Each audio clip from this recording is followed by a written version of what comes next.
네, 고모 김정희의 정말 본장입니다.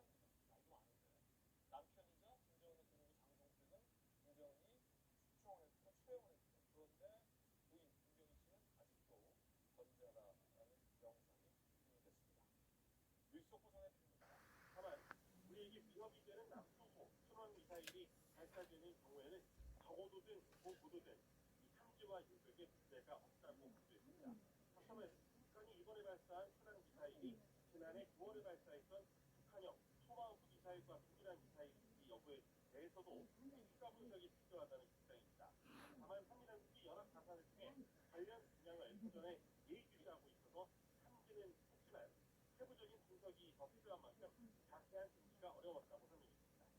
북한은 앞서 지난 5일을 시작으로 지난 17일까지 탄도미사일을 4차례나 발사했고 이번 순항미사일의 경우는 새해 들어서 5번째 무력 시위입니다. 다만 순항미사일은 탄도미사일과 달리 유엔 안전보장이사회 전입 위반에는 해당하지 않습니다. 박재민 국방부 차관은 오늘 오후 3시 반에 청와대에서 열리는 국가안전보장회의 NSC 정기실무회의에서 이 같은 내용을 보고할 예정입니다.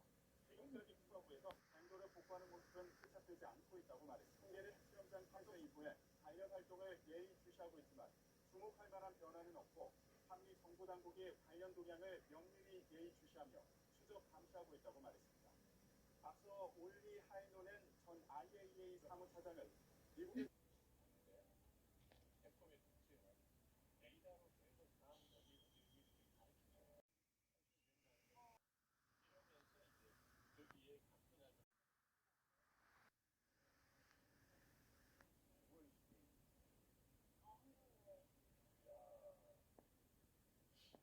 여기 위치를 가리키죠. 이러면서 이제 여기에 각분할 원함이 없다고 강조했습니다.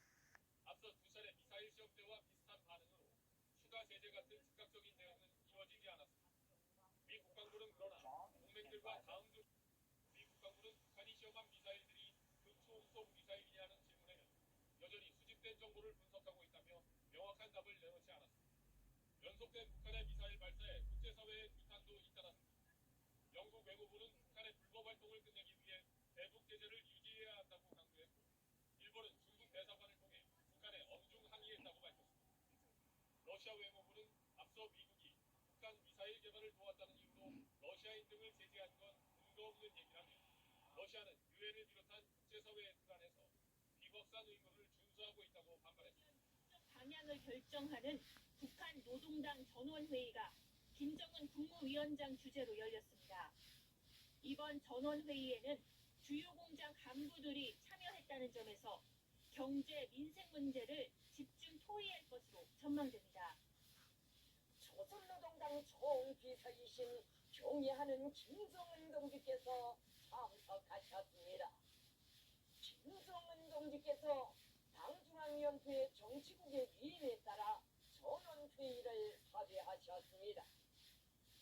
김 위원장은 지난 2019년 12월 28일부터 나흘간 회의를 열었고 새해 국정 방향을 결정하는 전원회의 결정서를 발표해 신년사로 대신했습니다. 이런 점에서 집권 10년 차를 맞이한 김 위원장이 우리 정부가 추진 중인 종전선언과 남북미 대화 교착 상태에서 어떤 메시지를 내놓을지 주목됩니다. 통일부는 북한의 대외 메시지와 관련해 남북미 간에 포함됐는지 여부는 알려지지 않았습니다. 김정일이 정치국 성원으로서 대외를 담당하고 국무위원으로서 외교 문제까지 담당하는 것이 공식화된다 하면은 활발한 외교 활동을 예고하는 것이 아니겠냐. 김 부부장은 지난 17일 김정일 10주기 추모 대회에서 정치국 후보위원보다 먼저 점쳐졌습니다. MBN 뉴스 김정은 위원장은 김정일 사망일인 어제 노동당 정치국 상무위원을 비롯한 당 정군 고위 간부들을 대동하고 부수장 공전을 참배했습니다. 김정은의 참배 행사에는 부인 이설주가 동행할 때도 있고 안 할 때도 있는데요. 이번 김정일 10주기에는 참배 행사에 불참했습니다. 참배 행사는 어제 부수장 공전 광장에서 열린 추모대회 직전이나 10주에 이뤄진 것으로 보입니다. 북한은 어제 김 위원장이 참석한 가운데 김정일 10주기 중앙 추모대회를 열었는데요. 추모사를 낭독한 최룡해 최고인민회의 상임위원장은 김정일 업적을 열거하면서 북한 정권을 수호한 것을 불멸의 역사적 공적이라고 지켜세웠습니다. 하지만 최룡해 추모사는 김정은 정권에 대한 충성을 독려하는 데 더 무게가 실려 있었습니다. 인순이 무장하고 전당과 원사의 당장이 일적 용도 체계를 더욱 철저히 세우며 김정은 동지 부상과 구도를 한마음 한뜻으로 순결하게 받들어 나아가야 합니다. 김정은 동지 용도 따라 밝이 빛나는 새 승리를 향하여 국제혁명이 줄기찬 전진을 위하여 힘차게 투쟁해 나아갑시다. 독재 정부의 뜻을 받들어 서명하고 공동성명 이행을 위해 설치된 남북조절위원회 북측위원장을 맡기도 했습니다. 하지만 김일성 주석이 1970년대 초 아들 김정일을 후계자로 내정하면서 김정일과 후계자 자리를 놓고 권력투쟁을 벌였던 김영준은 완전히 추락하게 됩니다. 1970년대 중반부터 모든 직책을 내려놓고 일가족과 함께 오지인 자강도 관계로 사실상 유배돼 그곳에서 10여년간 살았습니다. 김정일이 권력을 완전히 장악한 다음에야 1993년도 국가부주석에 임명되지만 실질적인 권한이 없는 그울 뿐이었습니다. 그나마도 1998년부터는 정계에서 완전히 은퇴하고 최고인민회의 상임위원회 명예위원장이라는 타이틀로 지금까지 살아왔던 겁니다. 할수 있지만 부친 사망으로 20대 이른 나이에 권자를 물려받은 김정은에게 장성택은 분명한 유업이었고 그래서 집권 2년 만인 2013년 12월 반역죄로 처형한 겁니다. 장성택은 기록에 보였던 인물입니다. 장성택이 계속 살아서 지금까지 북한 경제의 시장화와 개방을 추진했더라면 북한의 지금 모습은 어땠을까 그런 생각을 잠깐 해봤습니다. 어땠을까? 미국의 이번 대북 제재는 바이든 행정부 출범 이후 사실상 첫 신규 제재인데요. 특히 바이든 정부는 제재 이후로 북한 정권의 인권 침해를 명시했습니다. 북한이 가장 아파하고 거부감을 드러내는 게 인권 문제인데요. 특히 바이든 정부가 대화하기도 전에 새로운 제재부터 내놓은 상황인데 북한은 아직 아무런 반응을 내놓지 않고 있습니다. 당국자 담화나 공식 매체 논평은 물론이고 해외 선전 매체에서도 바이든 정부의 첫 대북 제재와 관련한 언급을 찾아볼 수가 없습니다. 물론 김정일 10주기를 앞두고 추모 분위기를 깨지 않기 위해 침묵할 수도 있겠지만 일단은 바이든 정부가 선방을 날린 데 대해 어떻게 대응하는 것이 좋을지 내부적으로 고민하는 시간이 길어지기 때문일 수도 있습니다.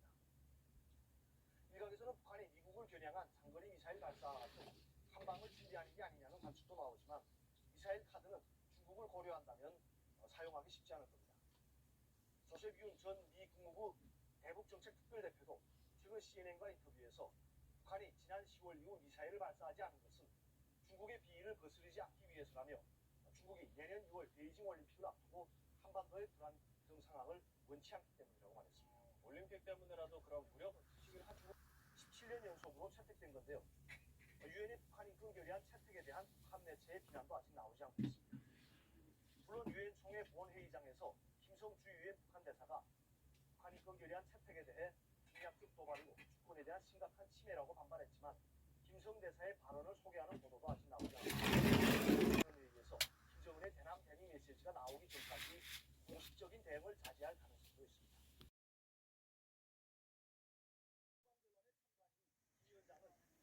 수석부부장이며 당 정치국 후보위원을 맡고 있습니다. 북한의 특성상 기밀성과 피를 나눈 사이이기 때문에 실질적으로 권력 2인자라 봐도 무방한 위치에 있습니다. 또한 김정은이 사망을 이유로 북한 최고 지도자 직무를 수행할 수 없게 되면 북한의 최고 지도자 후계자가 될 가능성이 높은 인물로 꼽히고 있죠. 김정은의 자녀들은 아직 어려서 권력을 세습받기 힘들고 김정철은 정치적 기반 자체가 거의 없기 때문입니다. 또한 김정일은 생전에 김여정을 여정공주라고 부르며 매우 아끼고 귀여워했습니다. 김여정에게 코수염이 있었다면 후계자로 삼았을 것이다 라고 탄식하기도 했죠. 그럼 인생 이야기 시작해볼게요. 그러다 2020년 그간 온건파라고 생각했던 김여정은 본 모습을 보여줍니다. 3월 4일 북한의 미사일 발사에 대해 유감을 표한 청와대에 자신의 명의로 성명을 내고 직접적으로 문재인 정권을 비방하는 것을 시작으로 김여정 명의로 낸 담화문에서 대북 삐라살포를 맹비난하며 남한 정부를 고강도로 비방했습니다. 내용을 보면 군사분계선 일대에서 삐라살포 등 모든 적대 행위를 금지하기 취하기로 한 판문점 선언과 군사합의서 조항을 모른다고 할 수 없을 것이라며 6.15 남북 공동선언 20도를 맞는 마당에 이런 행위가 개인의 자유, 표현의 자유로 방치된다면 남조선은 머지않아 최악의 국면까지 내다봐야 할 것이라 경고했고, 선의와 적의는 융합될 수 없으며 화학과 대결은 양립될 수 없다며 기대가 절망으로 희망이 물거품으로 바뀌는 세상을 한두 번만 보지 않았을 테니 최악의 사태를 마주하고 싶지 않다며 제 할 일을 똑바로 해야 할 것이라고 지적했습니다. 탈북민에 대해 매번 느끼는 것이지만 북한이 참 비난하는 건 찰지게 잘하네요. 이렇게 연이은 대남 비방 및 문재인 정부에 대한 직간접적인 담화를 통해 북한에서 정치적 입지를 강화해 나가는 중이며, 북한 공영매체에서는 김여정을 대남사업 총괄자라고 표현하기도 했습니다. 그리고 6월 13일 김여정의 명의로 남북 공동연락사무소를 형체도 없이 무너뜨리겠다는 위협 담화를 내놓았고, 3일 뒤 김여정은 이를 실제로 시행했습니다. 이후 2020년 8월 20일 국정원에서는 김여정이 김정은을 대신해 북한을 위임 통치하고 있다고 발표했고, 일각에서는 김정은이 자신의 건강 상태를 염려하여 차기 지도자로 김여정을 밀고 있다는 의견도 나옵니다. 김정은도 자녀가 있다고 알려져 있지만 앞서 말했듯이 너무 어리기 때문에 자신이 세상을 뜰 경우를 염두에 가장 가까운 사이인 여동생을 임시방편으로 생각하고 있다는 것이죠. 물론 측근들이 김정은 사후에도 여자 수령을 받아들일 수 있을지의 여부는 아직 알 수 없습니다. 김정은 사후 다른 지도자를 옹립하려는 파벌이 1순위로 들고 나올 논리가 이것이기 때문이죠. 아무래도 보수적 환경의 북한이 여성에게 권력을 이양할 리가 없다는 추측도 있지만, 혈통이 중요시되는 봉건 국가적 시스템을 가지고 있는 국가일수록 사회적 관념보다 핏줄을 더 중요시할 수 있기 때문에 아직 김여정이 공식 석상의 모습을 드러내기 전 아버지인 김정일은 외모가 별로라고 해도 김정은과 김여정의 생모인 고용희가 무용을 전공한 미녀였기 때문에 모계 유전자를 받았으면 미인일 가능성이 있다는 얘기가 있었습니다. 어쨌든 보기 추할 정도로 심각한 비만 체형이 많은 하죠. 외모는 저는 잘 모르겠네요. 높게 쳐주는 경향이 있다 보니 귀엽다는 반응이 나오곤 했습니다. 김여정의 인생, 오늘의 영상. 그래서 마음 많이 챙겨서 고맙습니다. 고맙습니다.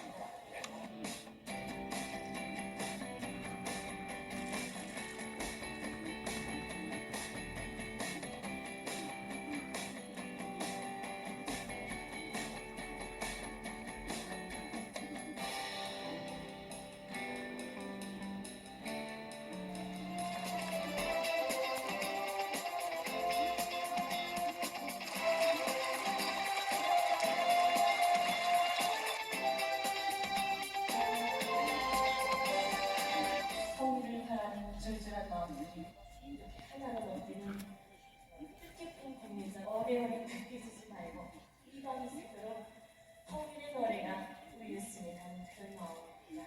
너무도 지적인 동양과 성리에 너무도 먼 곳에 온 것처럼 이렇게 느껴지는 현실이 정말 안타깝습니다. 앞으로 통일의 그날이 우리 민족인 영혼대로 하루빨리 이루어지기를 기대하면서 그 꿈을 소중히 안고